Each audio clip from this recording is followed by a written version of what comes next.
Hi there, Alex Kidman from Fat Duck Tech here, taking a look at the Garmin Vivosmart. This is the company's latest activity tracker, although it also has some features that you'll find in smartwatches as well. It's not really an exaggeration to say that you're really spoilt for choice when it comes to wearable computing in the sub $200 price band, although the Vivosmart at $199 only just sneaks into that band.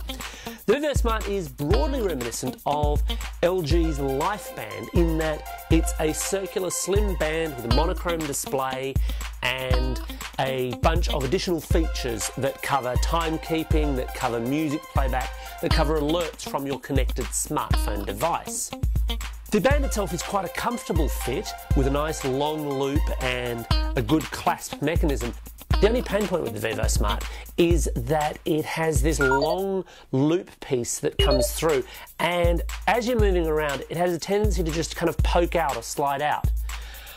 Garmin do provide a small loop band to try and keep it in place, but it's kind of a fiddly solution. It's not the greatest fit overall, although it's far from the worst that I've worn on my wrist. What about step tracking? Well, its step tracking is fairly good. I've never hit a band where I've 100% been satisfied, where I've 100% thought, yes, this is tracking every step that I make and none that I don't.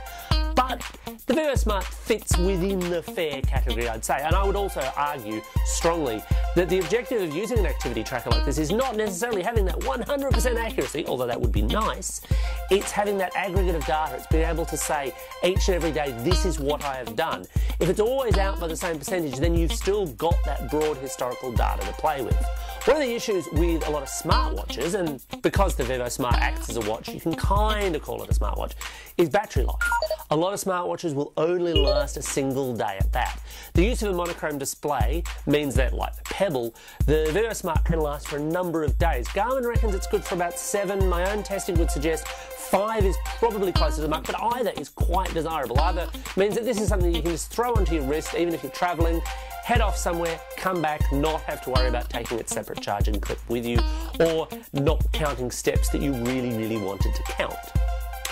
Pairing the Vivosmart involves Garmin's own Connect app, which it uses for a bunch of its other devices as well. So if you've got their Fenix 2 smartwatch, for example, you will discover that the same account covers both and you can aggregate data.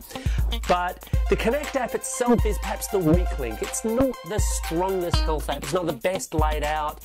It's slightly annoying for Australian users that the default measurements are in fact imperial, although you can change that within a menu setting.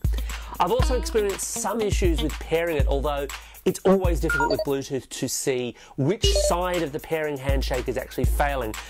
All that being said though, the Vivosmart's a really pretty good little device. It's a good long-running watch. It has music controls for your smartphone and notifications can come through. It will vibrate to let you know that you haven't moved, which is great if, like me, you spend way too much time sitting at a desk.